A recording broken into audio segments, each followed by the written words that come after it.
Bueno, ¿Sí me escucha? Ahí. sí, yo le escucho muy bien. Perfectamente. Senadora, pues usted también es coordinadora del grupo parlamentario del PRD en la Asamblea Constituyente de la Ciudad de México. Para quienes no estamos ahí y que la verdad no le entendemos mucho a esto, pues platíquenos cuál es la relevancia de ahora que se está constituyendo ya como un estado más, ya no es el Distrito Federal, sino se convierte en la Ciudad de México. Ujú. Platíquenos. Sí, en efecto, la Ciudad de México por muchísimos años no tuvo constitución porque estaba considerada una dependencia del gobierno federal. Se dio la lucha a lo largo de muchos años, décadas, para lograr la autonomía, la libertad que hoy tenemos. Siempre normativamente se había regido la ciudad por algo que se le llama Estatuto de Gobierno del Distrito Federal, que aparece en la Constitución Federal, en la Constitución Mexicana. Ya eso no va a ser y estamos elaborando la primera Constitución de la Ciudad de México. Bien.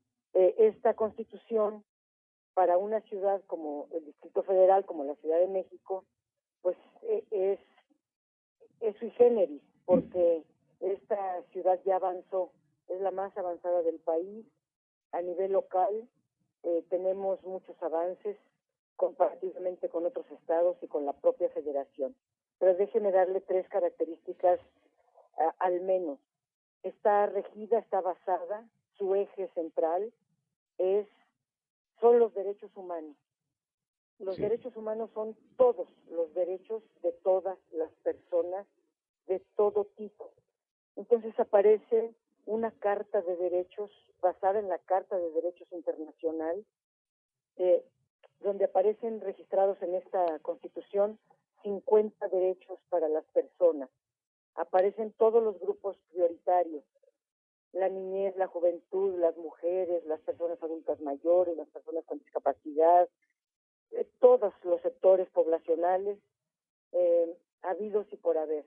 Todos tienen derechos, todas las personas gozamos de derechos humanos. Ese es un gran concepto que es transversal a toda la Constitución.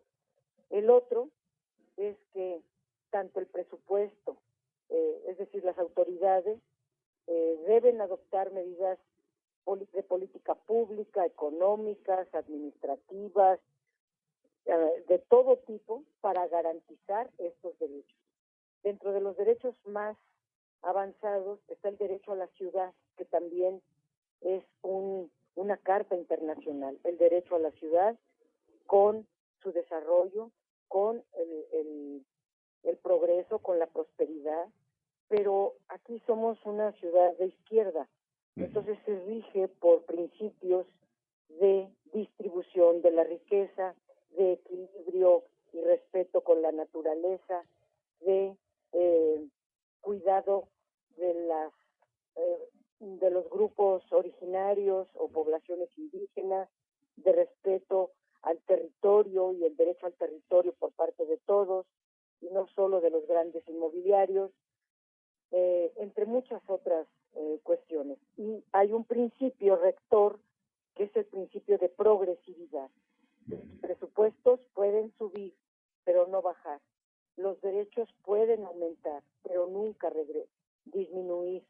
Puede haber progreso, no puede haber regreso. Todo esto suena fácil, pero se traduce a lo largo de 71 artículos. Llevamos discutidos, aprobados por mayoría calificada, por una amplia aceptación de toda la Asamblea Constituyente, 20 de los 71 artículos. Vamos un poco lentos porque es compleja, muy compleja esta Constitución, porque es de grandes retos, porque conjuga visiones, porque no queremos imponer nada, entonces se actúa bajo el consenso y pues se garantizan, hay otro derecho enorme que está en la Constitución Federal, en la Constitución Mexicana, que es que la soberanía radica en el pueblo y se erige en su propio beneficio. Lo que es un postulado en la Constitución Mexicana, acá se vuelve un principio rector. La participación ciudadana a través de todos los mecanismos de democracia directa se convierten en constitución. Y eso es algo importantísimo. Es decir, tenemos derecho a la democracia directa bajo sus figuras de referéndum, plebiscito, iniciativa ciudadana, revocación del mandato, y hay muchos derechos nuevos en materia de democracia. Darle a las juventudes mayores derechos, los pueblos originarios deciden sus autoridades, entre muchas otras características que adopta la democracia directa. Claro. Senadora, entre los cambios también que se van a dar, las delegaciones, entonces, ¿en qué se convertirían? ¿Cuál sería el estatus que tendrían ahora?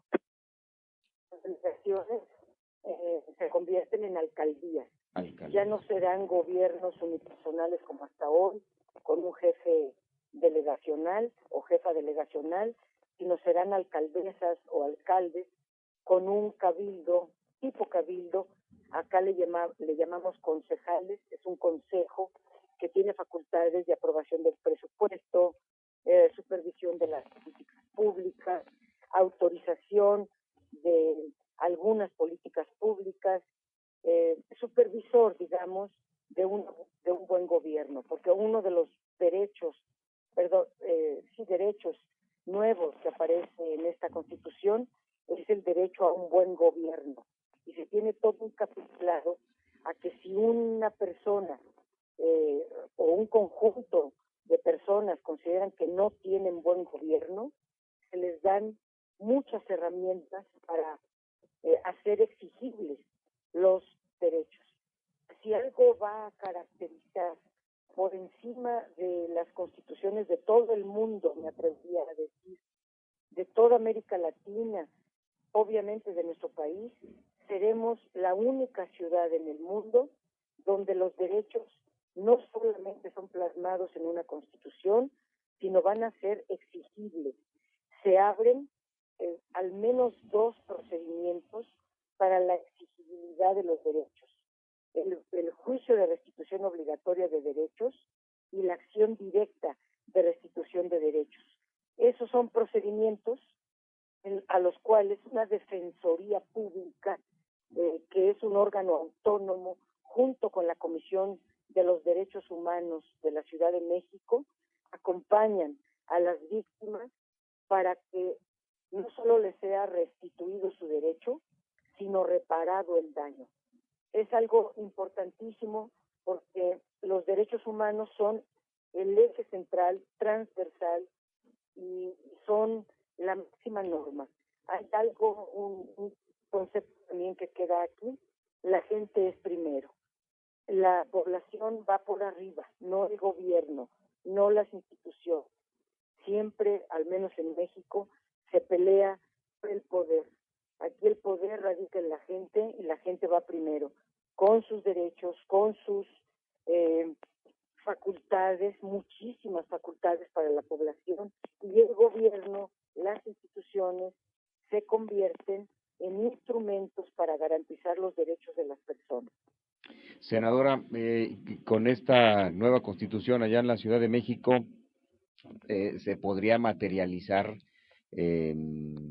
pues esta promesa que hacen todos los funcionarios públicos o quienes logran un cargo de elección popular al tomar protesta de decir que protestan cumplir y hacer cumplir la Constitución, y que si así lo hacen, pues que se les felicite, y si no, que el pueblo se los demande? Sí, y no solamente se estipula, sino se les dan herramientas para que así sea.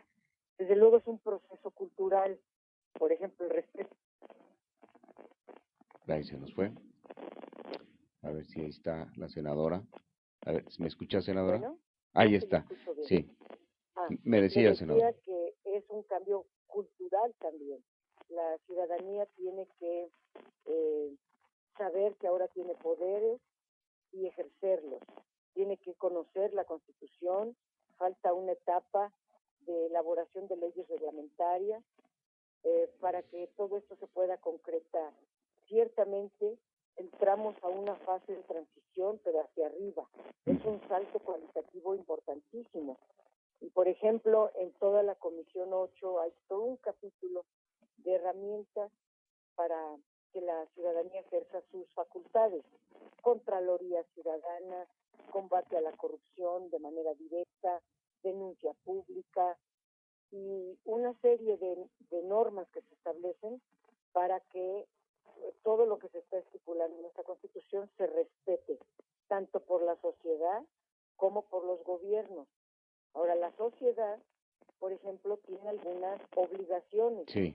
como el respeto a la naturaleza, la protección de los animales, el cuidado de la infraestructura, la participación ciudadana, muchas otras razones o cuestiones en las que tiene que actuar como obligaciones. Las obligaciones principales obviamente radican en las autoridades, tanto delegacionales como del gobierno de la Ciudad de México, pero también sus poderes.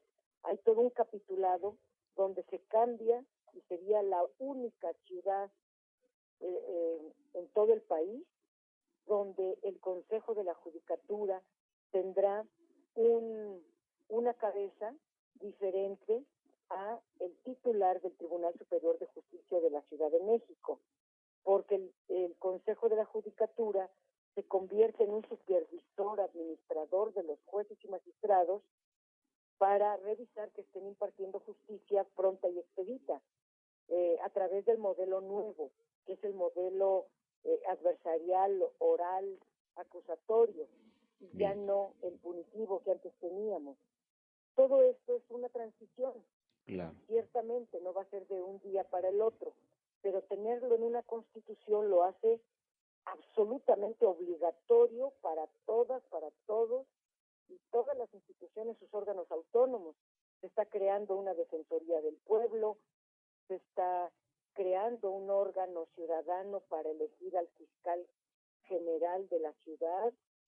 En fin, es todo un organigrama muy ciudadanizado, muy horizontal, muy democrático, y todo esto a la larga va a hacer de la Ciudad de México una de las ciudades más avanzadas en democracia, pero también más prósperas, porque en todo el capítulo de desarrollo económico, el objetivo principal sí es el progreso, sí es el desarrollo, pero también el desarrollo humano a través de la distribución de la riqueza, entre muchos otros conceptos bien bonitos que tiene esta Constitución. Senadora, yo le quiero agradecer esta oportunidad de platicar con usted. Sí es muy complicado, ¿verdad?, el tema, y como dice usted, pues apenas van con 20 artículos de 71, nos decía. De 71 De 71 es complicado y es pues prácticamente reestructurar toda una sociedad, ¿no? Es otra concepción muy Exacto. democrática, post-neoliberal. Estamos abrevando de la historia misma de la ciudad, que es impresionantemente de muchas luchas, pero también estamos abrevando de la historia y experiencia de otros países avanzados, de nuestra América Latina, y de las cosas buenas que tiene cada país, las estamos estudiando y viendo si se ajustan a nuestra realidad, a nuestras posibilidades. Y, por ejemplo, en el mundo, Suiza, Finlandia, Brasil, Alaska, varios países tienen algo que se llama renta básica. Aquí lo estamos estableciendo, se llamará mínimo vital, como lo ordenó la Suprema Corte de Justicia de la Nación. Este mínimo vital permite eliminar la pobreza extrema en la Ciudad de México el día 1, para luego progresivamente ir sacando de la pobreza a 2.5 millones de personas que lamentablemente todavía están en niveles distintos o en algún nivel de pobreza. Este es uno de los tantos cambios importantísimos que se están estableciendo. Bien, senadora, pues muchísimas gracias por esta oportunidad de platicar con usted y estaremos pendientes de este tema. Muchas gracias. Muchas gracias. Buen día. Muy buenos días, Dolores Padierna, senadora del PRD. Vamos a hacer una breve pausa, enseguida regresamos 8:19. La información local está